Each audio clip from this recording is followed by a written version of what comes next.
अमेरिकी चुनाव को लेकर जिस तरह की उहापोह पूरी दुनिया भर में है, उसमें अभी तक ये स्पष्ट नहीं हो पा रहा कि आखिरकार ये सस्पेंस कब खत्म होगा। अभी तक जितने भी रिजल्ट्स आए हैं उनमें 45 राज्यों के नतीजे सामने आ चुके हैं। इनके मुताबिक जो बाइडेन 264 इलेक्टोरल वोट्स के साथ आगे हैं, डोनाल्ड ट्रंप 214 इलेक्टोरल वोट्स के साथ दूसरे स्थान पर हैं। हालांकि दोनों पक्ष अपने अपने जीत के दावे कर रहे हैं। ऐसा लग रहा है जैसे कि डोनाल्ड ट्रंप को इस बात का पूरा यकीन है कि जीत उन्हीं की होनी चाहिए, लेकिन हर पक्ष अब पूरे तरीके से काउंटिंग का इंतजार कर रहा है। हालांकि डोनाल्ड ट्रंप काउंटिंग को 2 राज्यों में रोकने की पैरोकारी कर चुके हैं, कोर्ट का दरवाजा खटखटा रहे हैं। उसके साथ साथ डोनाल्ड ट्रंप और जो बाइडेन के समर्थक अब अपने अपने कैंडिडेट्स के समर्थन में सड़कों पर उतरते हुए दिखाई दे रहे हैं। चाहे आप शिकागो की तस्वीरें देखें, फिलाडेल्फिया की देखें, न्यूयॉर्क, वॉशिंगटन, तमाम जगहों पर जो बाइडेन के समर्थक सड़कों पर हैं। हर जगह वोट की गिनती की मांग को लेकर डोनाल्ड ट्रंप के खिलाफ प्रदर्शन हो रहा है। वहीं दूसरी तरफ डेलॉयट काउंटी के दौरान ट्रंप समर्थकों ने नारेबाजी की है। लिटिल हवाना में भी ट्रंप समर्थक सड़क पर बाहर निकल आए हैं और जो बाइडेन के खिलाफ प्रदर्शन कर रहे हैं। यानी कि दोनों पक्ष अपने अपने तरीके से अपने अपने इलाकों में अपने दमखम को पूरी तरीके से प्रस्तुत कर रहे हैं। इस वक्त बातचीत करने के लिए हमारे साथ मौजूद हैं प्रिया टंडन जी, सुरेश गोयल जी और प्रकाश शाह जी। सुरेश गोयल जी, हम ब्रेक से पहले चर्चा इस मुद्दे पर कर रहे थे कि इतना सब कुछ हो जाने के बाद, चाहे आप कोरोना की बात करें, मृत्यु दर की बात करें, जिस तरह से परिस्थितियां बहुत ही असामान्य सी होती दिख रही हैं अमेरिका में, इन तमाम चीजों के बाद अभी भी डोनाल्ड ट्रंप लोगों की पसंद बड़े पैमाने पर हैं। और खास करके अगर हम श्वेतों की बात करें, उसके साथ साथ जो माइग्रेंट्स हैं उनकी बात करें, हिस्पैनिक्स की बात करें, ये वो लोग हैं जो कि शायद कभी डोनाल्ड ट्रंप को वोट नहीं देते। देखिए, आपने बिल्कुल सही कहा। चुनाव से पहले सभी का ये सोचना था कि जो ट्रंप्स की एक एंटी इमिग्रेशन पॉलिसीज हैं और जो उनके कार्यकाल के दौरान जो ब्लैक पीपल के ऊपर एक तरह से पुलिस की तरफ से जिनको देखा जा रहा था कि अत्याचार हो रहे हैं, तो उसको देखते हुए लग ये रहा था कि इस तरह की जो कम्युनिटीज हैं, ब्लैक्स हो, हिस्पैनिक्स हो, इमिग्रेंट्स हो, क्यूबन्स, कि ये ट्रंप के लिए वोट नहीं करेंगे। लेकिन क्लियरली, बल्कि कल मेरे को सुनने में आया कि जो ब्लैक्स के वोट है ट्रंप के लिए पिछले बार से 4% ज्यादा पड़े थे। बिल्कुल। क्यूबन्स ने, जो क्यूबन्स हैं उन्होंने ट्रंप को पहले से ज्यादा वोट किया है, हिस्पैनिक्स ने पहले से ज्यादा वोट किया है। तो ये बात साफ है कि सर्वेज में ट्रंप जो अमेरिका के मूड को समझने में कहीं ना कहीं गलती रही है। ये एक तो बात ये है।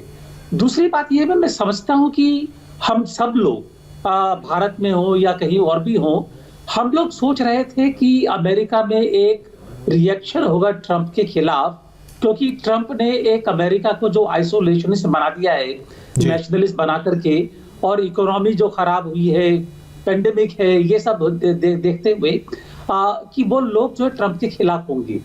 मुझको लगता है कि लोगों के लिए ज्यादा बड़ा मुद्दा ये था कि वो अमेरिका को बल्कि ट्रंप के ही नजरिए से देखना चाहते हैं। नेशनलिस्ट, आइसोलेशनिस्ट अलग, उनका जो इंटरनेशनल प्रोफाइल है यूएसए से, काफी लोग शायद सोचते हैं कि उससे क्या फायदा है हमको, तो पहले अपनी इकोनॉमी सुधारें, ये सब करें, और उसके लिए उनको ट्रंप लगता है ज्यादा बेहतर कैंडिडेट है। मैं यहाँ पर जरा प्रिया जी को शामिल कर लूं। तो माफ करें, एक चीज होता है, प्लीज सुरेश। मैं कहना चाहूंगा कि इस इलेक्शन के बाद में जो वोटिंग पैटर्न है कि यंग लोगों ने कहां वोट किया, कॉलेज एजुकेटेड ने कहां वोट किया, कम्युनिटीज ने कहां वोट किया, उसकी एनालिसिस काफी इंटरेस्टिंग रहेगी। मेरे ख्याल है देखना होगा कि कहां पर ट्रंप को ज्यादा पसंद किया जा रहा है। बिल्कुल, इसमें कोई शक नहीं है कि ट्रंप को ये वोट्स कहां से और कैसे मिले, और इतनी बड़ी संख्या में अपने आप में बहुत एक नए आधुनिक जांच और शोध का विषय होगा। लेकिन प्रिया जी, जो तमाम एग्जिट ओपिनियन पोल्स थे जिनके दम पर ऐसा लग रहा था कि जो बाइडेन के पास तो हारने की कोई परिस्थिति ही नहीं है, 2016 में भी कुछ ऐसा ही होता दिख रहा था, उसके पहले भी ओपिनियन पोल्स पर कई सवाल उठाए गए अमेरिका में। क्या आपको लगता है कि 2020 के चुनाव के बाद अमेरिकी जनता ओपिनियन पोल पर एतबार करना ही बंद कर देगी? क्योंकि जो दिखाया जा रहा था वो बिल्कुल सही नहीं निकला।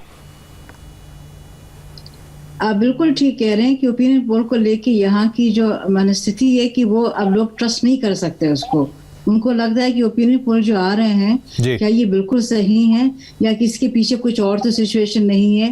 पर एक बात मैं और यहाँ कहना चाहूंगी कि आपने अजय जी बहुत सही कहा कि ट्रम्प को क्यों लोगों ने पसंद किया, कोरोना की वजह से उन्होंने क्यों नहीं बैकलैश हुआ। कोरोना की वजह से क्या हुआ, यहाँ बहुत लोगों की जॉब्स चली गई, फाइनेंस इकोनॉमी बहुत फर्क पड़ा। उनको ये लगा कि ट्रम्प ही एक ऐसे हैं जो उनको दोबारा अपनी जॉब दिलवा सकते हैं, उनको उस हिस्से में मदद कर सकते हैं। तो ये भी एक फैक्टर रहा कि उनका ट्रस्ट ट्रम्प पे बहुत ज्यादा था। उनको लगा कि उनमें ये क्षमता है कि फाइनेंस को देखते हुए, इकोनॉमी को देखते हुए वो जॉब क्रिएशन कर सकते हैं। बिल्कुल, यही प्रकाश जी सवाल आपके सामने। इकोनॉमी यानी कि अर्थव्यवस्था अमेरिका के लिए हमेशा बहुत महत्वपूर्ण रही है और उसमें बेरोजगारी का मसला भी अपने आप में बड़ा प्रभावशाली रहा है। डेमोक्रेटिक पार्टी के अगर हम पहले के कार्यकालों को देखें तो शायद इतना अच्छा परफॉर्मेंस नहीं रहा। हेल्थ केयर को लेकर ओबामा केयर के संदर्भ में यह माना जाता रहा कि हेल्थ केयर को लेकर बहुत कुछ आगे बढ़त करने की कोशिश की गई, स्वास्थ्य सेवाएं आम जनता तक पहुंचाने की कोशिश की गई, लेकिन इकोनॉमिक रिवाइवल को लेकर डेमोक्रेटिक पार्टी पर बहुत लोग एतबार अमेरिका में नहीं करते। ऐसा क्यों? ये गलत है, क्योंकि बात यह है कि ओबामा बाइडेन के पहले 3 सालों में जितने जॉब्स क्रिएट हुए थे उससे कम जॉब्स ट्रम्प के पहले 3 साल में हुए हैं जी। तो सचमुच देखो तो क्लिंटन का टाइम देखो, ओबामा का टाइम देखो, जब तुम डेमोक्रेटिक टाइम देखो तब जॉब की संख्या, इकोनॉमी अच्छी रही है।